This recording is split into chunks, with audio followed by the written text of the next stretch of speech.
Dios hizo un gran milagro en Jericó, dándole la victoria al pueblo de Israel. Así que les cayó como un balde de agua fría cuando perdieron la batalla contra el pueblo de Ai.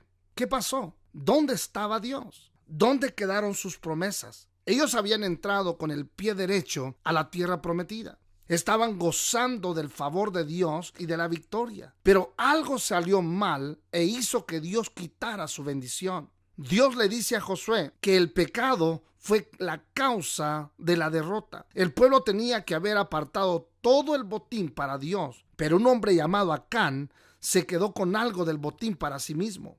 Y es que el pecado es muy peligroso y por lo tanto hay que enfrentarlo. Pero definamos qué es pecado. Pecado es elegir nuestro propio camino en vez del de Dios. Y eso fue exactamente lo que hizo Acán. Él hizo a un lado las instrucciones de Dios para hacer lo que él quería hacer.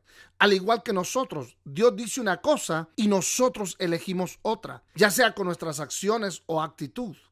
Pero eso es pecado. El ejemplo de Acán nos enseña que el pecado es peligroso porque se enfoca solamente en el momento. El pecado disminuye nuestra perspectiva de la realidad y no nos deja ver lo que verdaderamente importa. Acán no era una malísima persona, pero se dejó llevar por el momento. Y en Josué 7:21 dice que Acán vio algo deseable y lo tomó. Y en ese instante se volvió de todo lo que Dios había dicho. Hebreos 3:13 dice lo siguiente al respecto: adviértanse unos a otros todos los días mientras dure ese hoy, para que ninguno sea engañado por el pecado y se endurezca contra Dios. Y es que es fácil ser engañados por el pecado. Acán se dejó engañar al pensar que obtener ese botín era más importante que obedecer a Dios. A veces somos engañados al pensar que lo que queremos en X preciso momento es lo más importante. También el pecado es peligroso porque nos cuesta más de lo que pensamos. Acán no pensó que su pecado le costaría algo. Después de todo, el botín que tomó lo enterró debajo de su carpa y nadie lo vio. Pero a Israel le costó la pérdida de la bendición de Dios. Les costó la derrota y la muerte de 36 hombres.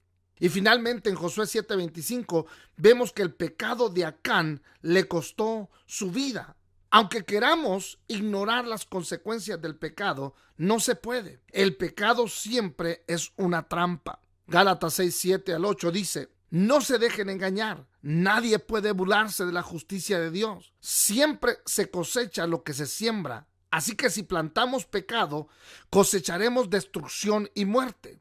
Pueda que no sea al momento, pero el pecado siempre tiene un costo y nos costará en esta vida y en la vida eterna. Porque nos separa de Dios, nos trae muerte eterna y nos cuesta la condenación eterna.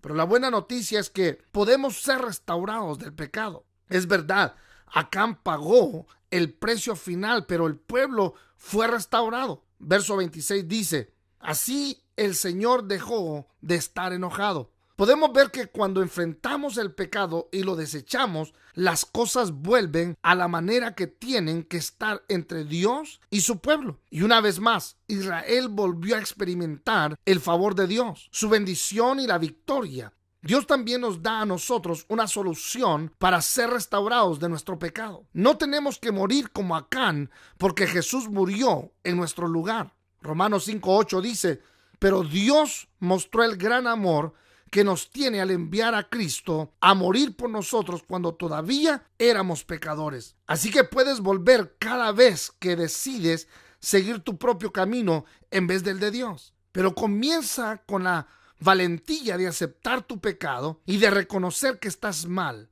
Reconoce cuánto te ha costado el pecado a ti y a otros. Sé lo suficiente valiente para hacerte cargo de tu pecado, y cuando lo hagas, entonces el perdón y las bendiciones de Dios son tuyas gracias a Jesús. Ahora pausa y coméntalo.